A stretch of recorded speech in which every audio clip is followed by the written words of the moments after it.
2024 के लोकसभा चुनाव से पहले कांग्रेस या सपा में शामिल होने की अटकलों के बीच बीजेपी सांसद वरुण गांधी ने रेवड़ी कल्चर पर सवाल उठाया है। मुफ्त की योजना पर वरुण गांधी ने सभी राजनीतिक दलों से सवाल किया और इस पर चिंता जाहिर की है। वरुण गांधी ने कहा, जन्म से लेकर मृत्यु तक हर कदम पर मुफ्त सुविधाएं दे रहे राजनीतिक दल, सुधारनी होगी मुफ्त की मानसिकता।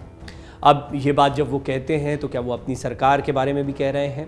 हालांकि रेवड़ी कल्चर पर प्रधानमंत्री मोदी ने भी बहस छेड़ी थी। पीएम मोदी ने मुफ्त की योजना को रेवड़ी कल्चर का नाम दिया था और इसकी शुरुआत हुई थी अरविंद केजरीवाल के कई वादों से। कई चुनावी रैलियों के दौरान या दिल्ली में जिस तरह से बिजली पानी को लेकर उनका काम रहा है या वादे रहे हैं, उसको एक रेवड़ी कल्चर बताया गया था। लेकिन मुफ्त राशन या दूसरी चीज़ों को देखा जाए तो ये जिस बात को इंगित कर रहे हैं वरुण गांधी, वो तमाम राजनीतिक दलों की तरफ से देखने को मिलता है। जुलाई 2022 में एक रैली को संबोधित करते हुए प्रधानमंत्री नरेंद्र मोदी ने रेवड़ी कल्चर पर बात कही थी। यहीं से इस पर बहस छिड़ गई थी। बिना किसी का नाम लिए उन्होंने कहा था कि कुछ पार्टियां देश में रेवड़ी कल्चर को बढ़ावा देने की कोशिश कर रही हैं। पीएम ने कहा था कि सभी को मिलकर रेवड़ी कल्चर की सोच को हराना है। ये रेवड़ी कल्चर देश के विकास के लिए बहुत घातक है।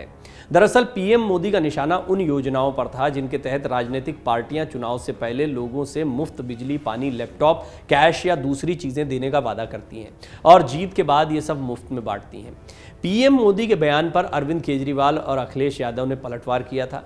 नरेंद्र मोदी के बयान के कुछ ही घंटे बाद दिल्ली के मुख्यमंत्री अरविंद केजरीवाल ने अपनी प्रतिक्रिया दी थी और कहा था, मुझ पर आरोप लगाए जा रहे हैं कि केजरीवाल फ्री की रेवड़ियां बांट रहा है, मुझे गालियां दी जा रही हैं। लोगों से पूछना चाहता हूं कि क्या गलतियां कर रहा हूं?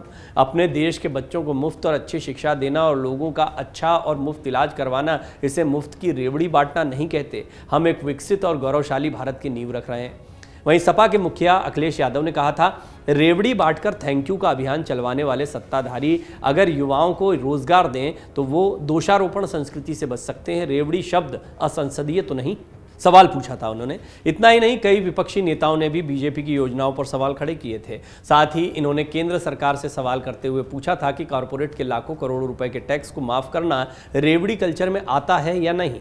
वहीं अब वरुण गांधी ने रेवड़ी कल्चर पर बयान देकर एक बार फिर से इस मामले को चर्चा में ला दिया है।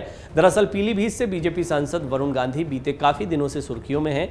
सांसद लंबे वक्त से पार्टी के खिलाफ जमकर बयानबाजी कर रहे हैं। दूसरी ओर उनके कांग्रेस या समाजवादी पार्टी में जाने की भी चर्चा थी। वहीं इन अटकलों के बीच बीजेपी सांसद ने राजनीतिक दलों को निशाना बनाया। भाजपा सांसद वरुण गांधी ने कहा कि राजनीतिक दलों ने हकदारी की मानसिकता को बढ़ावा दिया है और मुफ्त उपहार देकर जन्म से लेकर मृत्यु तक सभी राज्यों में कल्याणकारी योजनाओं को चलाया जा रहा है। अपनी चिंता जताते हुए वरुण गांधी ने कहा था कि मुफ्त की रेवड़ियों की पेशकश कर सार्वजनिक धन के बड़े स्तर पर दुरुपयोग के बारे में बातचीत की जरूरत है। देखिए, वरुण गांधी जो है वो एक लेखक भी हैं। अपनी नई किताब द इंडियन मेट्रोपोलिस के बारे में बात करते हुए वो कह रहे थे कि इस तरह के वादे करना मतदाताओं का अपमान है, जबकि कई वादे अधूरे या बीच में ही छोड़ दिए जाते हैं।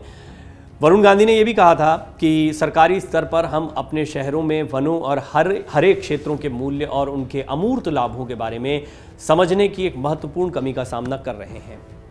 बता दें कि रेवड़ी कल्चर का मामला सुप्रीम कोर्ट में भी पहुंचा था। सुनवाई के दौरान बेंच ने टिप्पणी करते हुए कहा था कि राजनीतिक दलों को चुनावी वादे करने से रोका नहीं जा सकता है। आपको ये भी बता दें कि वरुण गांधी पिछले कुछ समय से कृषि कानूनों, बेरोजगारी, शासन से जुड़े अन्य मुद्दों जैसे विभिन्न मुद्दों पर अपनी पार्टी से अलग होकर अपनी बातें रखते रहे हैं। इसके बाद चर्चा तेज हो गई कि क्या वरुण गांधी अब बीजेपी से अलग होने वाले हैं? क्या वरुण गांधी को ये संकेत मिल गए हैं कि बीजेपी दोबारा उन्हें टिकट नहीं देगी? क्या अपनी सियासी जमीन को बचाने के लिए वरुण गांधी ये संकेत दे रहे हैं, विपक्षी दलों के साथ में जा रहे हैं? जैसे बहुत सारे कयास लग रहे हैं। लेकिन इस सब के बीच में ये भी एक बड़ा फैक्ट है कि उनकी किताब भी रिलीज हुई है और किताब के रिलीज के दौरान वो खासे चर्चा में बने रहे हैं। डाउनलोड करें अमर उजाला ऐप और पाएं खबरें लगातार।